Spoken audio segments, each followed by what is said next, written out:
Bismillah.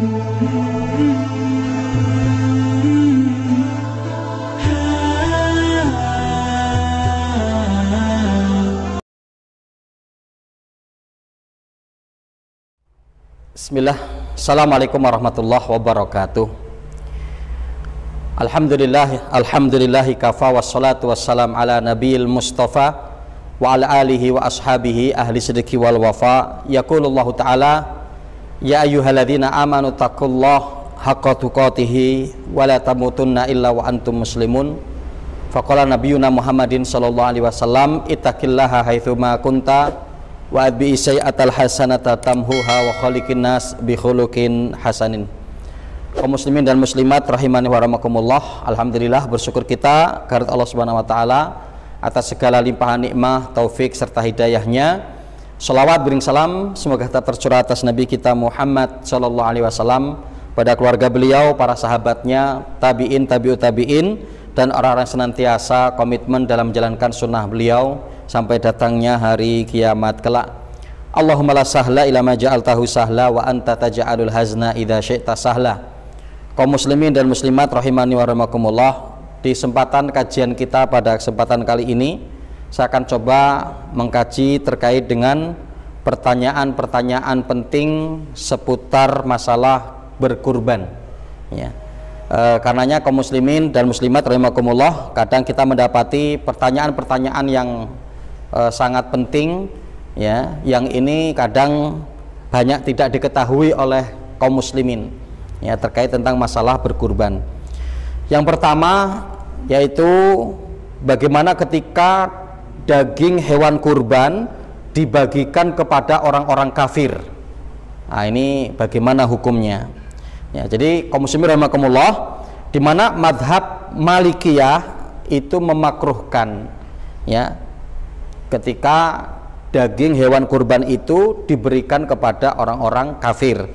Adapun madhab Syafi'iyah atau Imam Syafi'i mengharamkan untuk memberikan daging kurban untuk orang kafir, ya, tentunya yang dimaksud ini adalah pada kurban wajib, ya. Pada kurban wajib itu artinya kurban disebabkan karena orang itu bernadar atau orang itu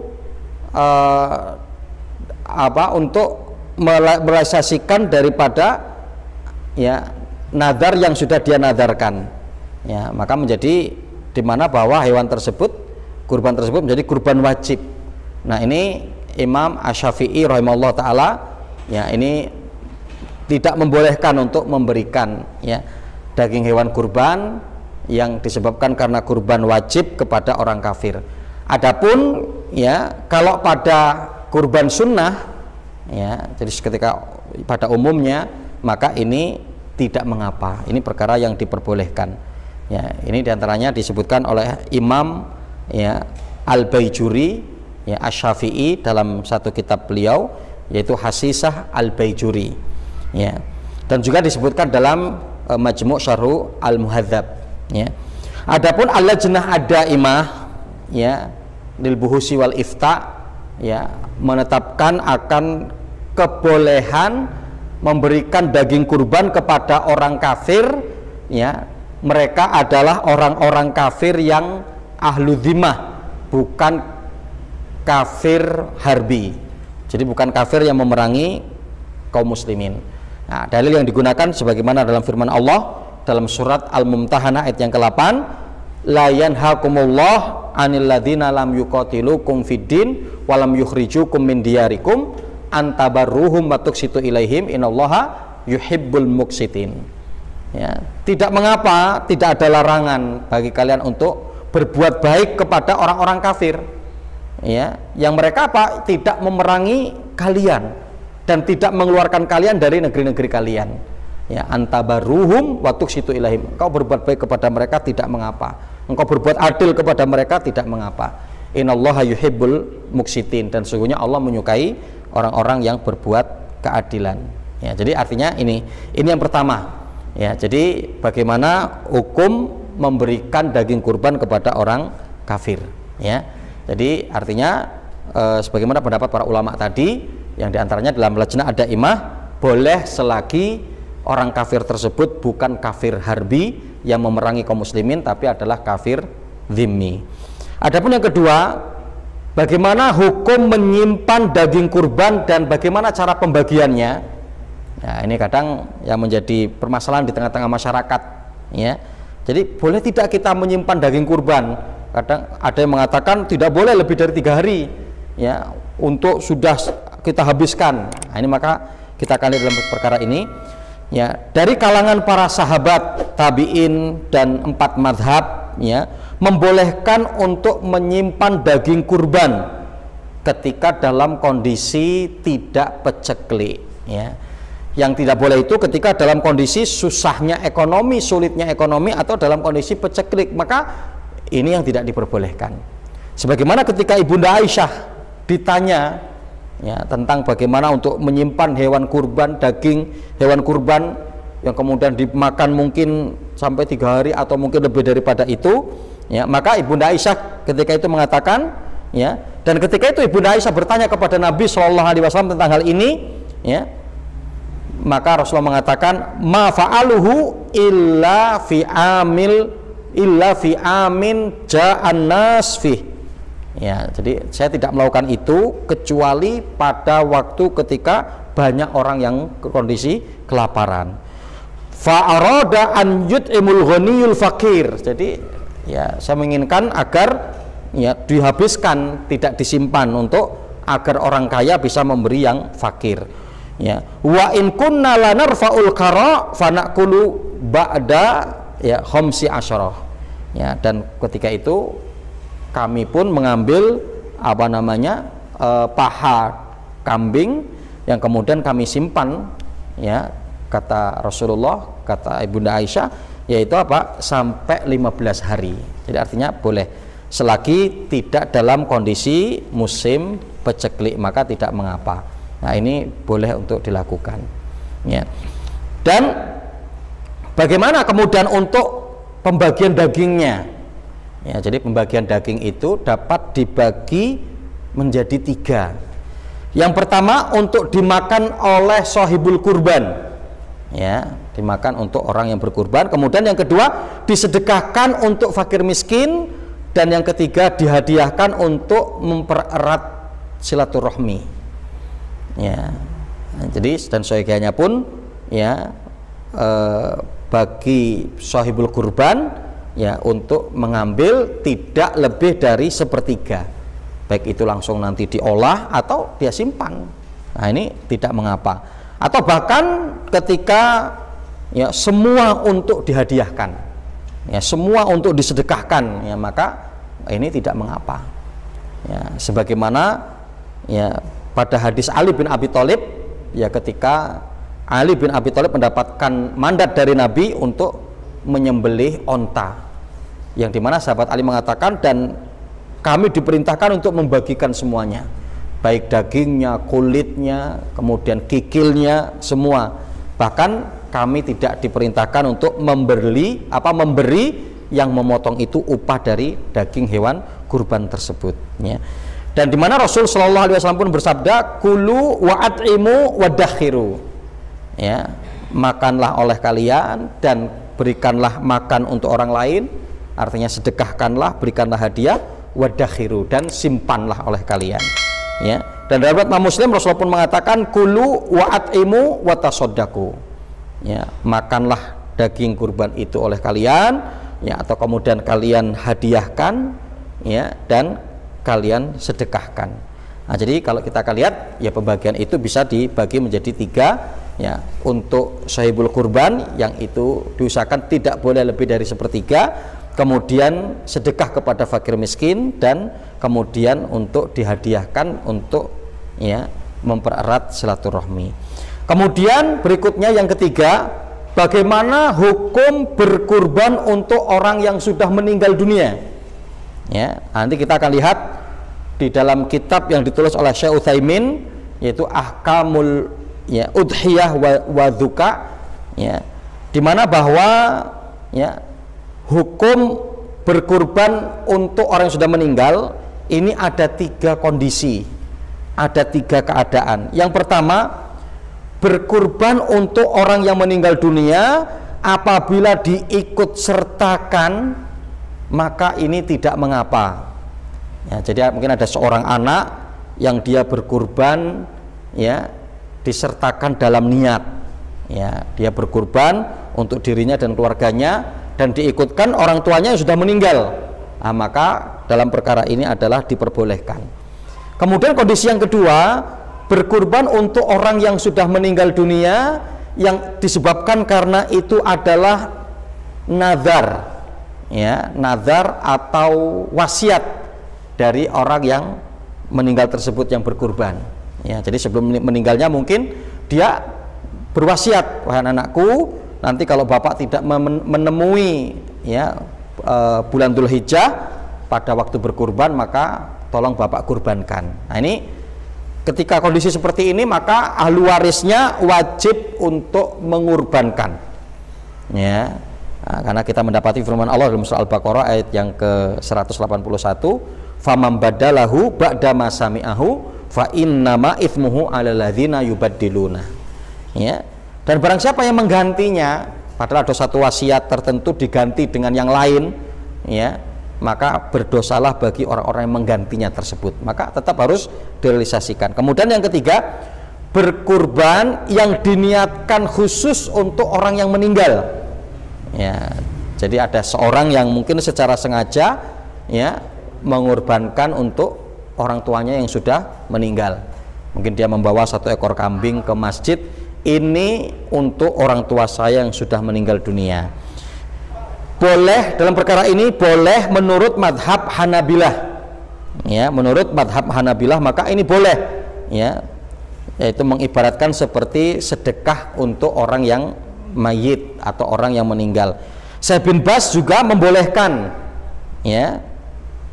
Kalau Syekh Utsaimin tidak termasuk berpendapat, ya, akan kesunahannya, ya, karena diantaranya beliau beralasan kalau Syekh Utsaimin, ya, ini beliau mengatakan ini bukan termasuk sunnah, ya. Karena apa? Diantaranya beliau beralasan karena dulu Rasul Shallallahu Alaihi Wasallam pun banyak keluarganya sudah meninggal dan Rasul Shallallahu Alaihi Wasallam ketika itu tidak mengorbankan untuk keluarganya yang sudah meninggal tersebut, ya. Nah, jadi artinya pendapat yang diperbolehkan itu ketika mengorbankan untuk orang yang sudah meninggal disertakan dalam niatnya saja, ya, disertakan dalam niatnya saja. Wallahu a'lam bishawab. Kemudian yang berikutnya adalah, ya, yaitu bagaimana ketika, ya, Idul Adha bertepatan dengan hari Jumat, ya. Nah, ini seperti apa ketika terjadi hal yang seperti ini, ya. Di sini ada dua pendapat, ya, ada dua pendapat, ya. Jadi pendapat yang pertama, ya, orang yang sudah sholat Id tetap wajib sholat Jumat, ya. Jadi orang yang sudah sholat Id tetap wajib untuk sholat Jumat, ya. Ini adalah pendapat kebanyakan ahlu fikih. Hanya saja Syafi'iyah menggugurkan kewajiban bagi para badui yang rumahnya jauh dari masjid, ya. Ini pendapat Imam Syafi'i, bagi para badui, orang-orang yang tinggal di pelosok-pelosok yang jauh dari tempat sholat, maka boleh mereka untuk tidak melaksanakannya. Jadi tetap artinya wajib untuk melaksanakannya. Dalil diantaranya adalah, ya, di dalam surat Al-Jum'ah, ya, akan penekanan untuk tetap melaksanakan sholat Jumat di surat Al-Jum'ah di ayat yang ke-9, ya. Ya ayyuhalladzina amanu idza nudiya lis-sholati min yaumil jum'ati fas'au ila dzikrillahi wa dzarul bai'. Wahai orang beriman, apabila diserukan kepada kalian pada hari Jumat untuk mengerjakan sholat Jumat, maka datangilah dan tinggalkanlah semua bentuk jual beli kalian, semua aktivitas dunia kalian, ya. Kemudian juga berdasarkan sabda Nabi Shallallahu Alaihi Wasallam di dalam riwayat Imam Abu Dawud, man taraka salasa juma'in tahawunan biha taba'allahu alfi qalbihi, ya. Barang siapa yang meninggalkan sholat Jumat 3 kali berturut-turut dengan sengaja dan karena meremehkan, maka Allah telah cap dalam hatinya satu keburukan. Nah, ini dengan dalil ini menunjukkan bahwa Id, ya, ketika terjadi pada hari Jumat, maka sholat Jumatnya tetap untuk didirikan. Kemudian yang kedua, orang yang sudah menghadiri sholat id tidak perlu lagi untuk menghadiri sholat Jumat kecuali para imam dan khotib. Ya, dan ini adalah pendapat mayoritas Hanabilah dan beberapa sahabat Nabi Shallallahu Alaihi Wasallam seperti Umar, Utsman, ya, Ali, Ibnu Umar dan para sahabat yang lain. Abu Sufyan pernah bertanya kepada Zaid bin Arqam, bagaimana yang dilakukan Rasul pada saat Id terjadi pada hari Jumat? Ya, apakah beliau tetap untuk melaksanakan sholat Jumat? Maka beliau mengatakan, ya, Zaid bin Arqam menjawab pertanyaan dari Abu Sufyan, man sa'a an yusolli fal yusolli, barang siapa yang menghendaki untuk sholat maka sholatlah. Nah, ini berarti untuk menunjukkan bahwa orang ketika sudah melaksanakan sholat id, ya, dia tidak perlu lagi untuk melaksanakan sholat Jumatnya. Kemudian juga adanya riwayat dari Atha bin Robah, ya, dia berkata, kami pernah mendapati Ibnu Zubair sholat id, ya, ketika siang hari beliau tidak keluar untuk melaksanakan sholat Jumat. Pada waktu itu Ibnu Abbas berada di Taif, ya. Setelah beliau pulang, Ibnu Abbas pulang, kami tanyakan ke beliau tentang, ya, apa yang dilakukan, ya, oleh Ibnu Zubair, sahabat Nabi Shallallahu Alaihi Wasallam. Ya, jadi Ibnu Zubair itu setelah sholat id, kemudian itu pada hari Jumat, dan siangnya pada hari Jumat beliau tidak keluar rumah untuk melaksanakan sholat id, sholat Jumat. Maka Ibnu Abbas mengatakan asoba sunnah, ya, apa yang dia lakukan juga sesuai dengan sunnah.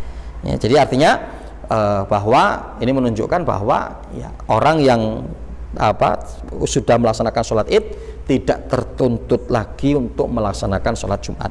Dalam Al-Lajnah Ad-Daimah, dalam Al-Lajnah Ad-Daimah lil Buhus wal Ifta, bagi orang yang sudah melaksanakan sholat id tidak wajib melaksanakan sholat Jumat, tapi wajib sholat zuhur.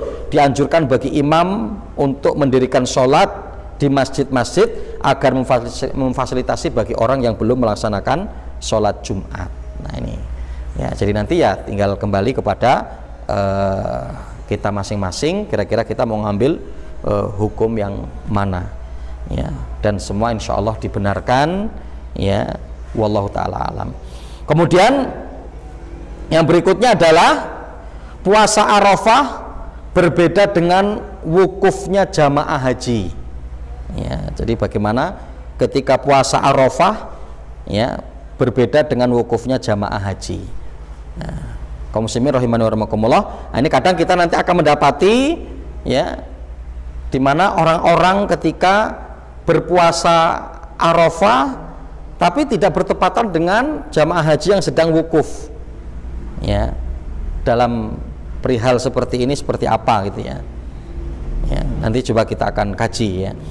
Dalam hal ini para ulama berselisih pendapat. Pendapat yang pertama, puasa Arafah mengikuti wukuf di Arafah.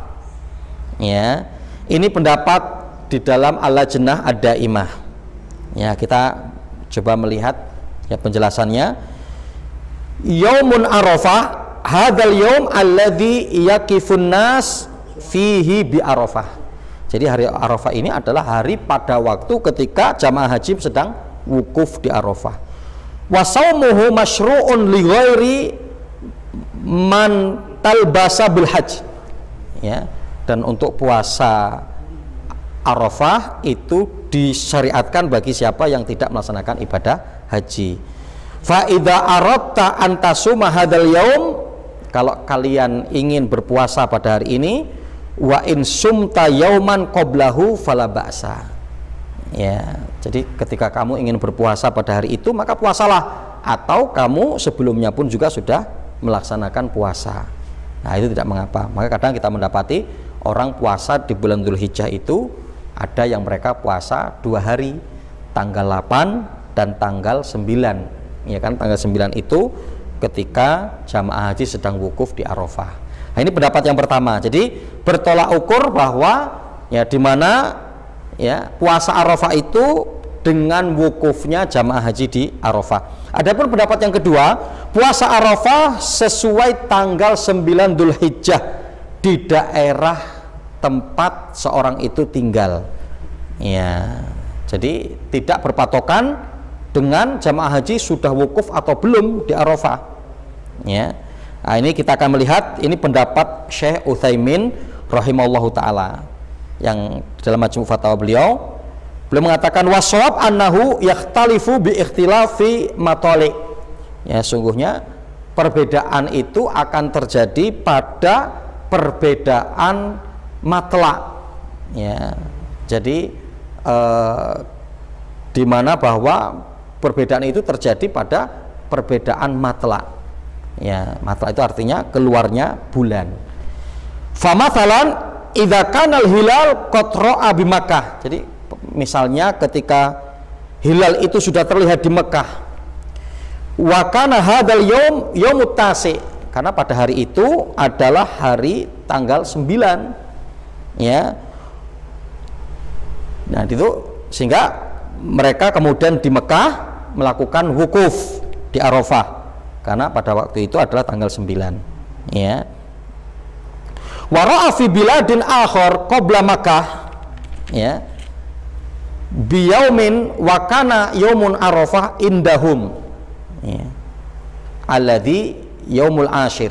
Ya, jadi ketika ternyata di negeri lain, ya, fi biladin akhar, ya, qabla Makkah biyaumin wa kana yaumu Arafah indahum al yaumul ashir. Ya, jadi ketika di negeri lain itu, ya, di mana bahwa mereka lebih dulu, ya, jadi artinya bahwa ternyata di Mekah itu sudah kemudian tanggal 9 Dzulhijjah, ya, dan di tempat mereka itu belum, ya, maka itu tidak mengapa, meskipun nanti ketika mereka pada tanggal 9 Dzulhijjahnya di Mekah itu tanggal 10. Ya, sebenarnya tanggal 10. Fa innahu la yajuzu lahum an yasumu hadzal yaum li'annahu yaumun id.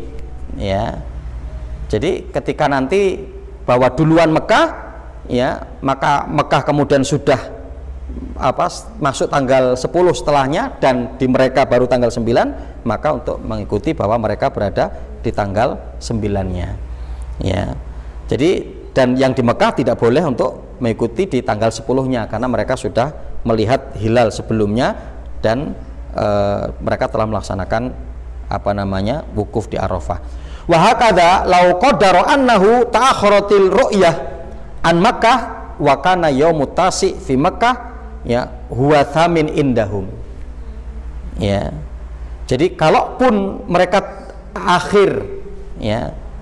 diakhirkan untuk melihat ru'yah di Mekah, ya, jadi kalau ta'akhurati ru'yah an Makkah wa kana yaumut tasi fi Makkah, ya, wa huwa thamin indahum. Jadi ketika di mana mereka lebih terakhir, ya, Mekah sudah dahulu, kemudian mereka itu ternyata masih tanggal 8, ya, fa innahum yasumun yaumat tasi indahum al mawaqif li yaumil ashir fi Makkah. Jadi mereka tetap untuk kemudian nanti pada tanggal 9-nya baru mereka melakukan puasa, meskipun nanti di Arab Saudi atau di Mekah itu sudah masuk di tanggal 10, ya. Wa huwal qaulur rajih. Ya, inilah merupakan pendapat yang dirojihkan.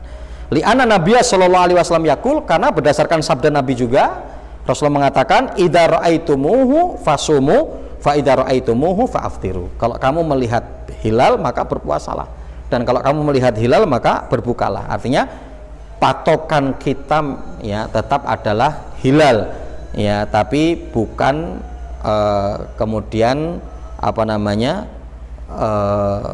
ketika jamaah itu wukuf di Arafah ataupun tidak, ya, tapi patokan kita adalah, ya, pada ketika kita mendapati di tanggal 9 Dzulhijjah, maka dimana kita untuk berpuasa, ya, karena kita pun juga mendapati kalau ketika tentunya bahwa patokan itu bukan kemudian, ya, berpatokan dengan wukuf dan tidaknya, karena kalau diterapkan dulu ini kan sangat sulit sekali, ya, karena dulu kan sangat berjauhan dan komunikasi tidak ada, alat komunikasi tidak secanggih hari ini, ya, maka mereka tidak tahu kalau ya itu sudah wukuf atau belum.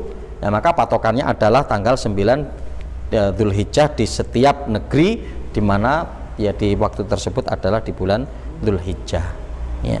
Adapun kemudian yang keenam, bagaimana hukum menjual kulit hewan kurban, ya.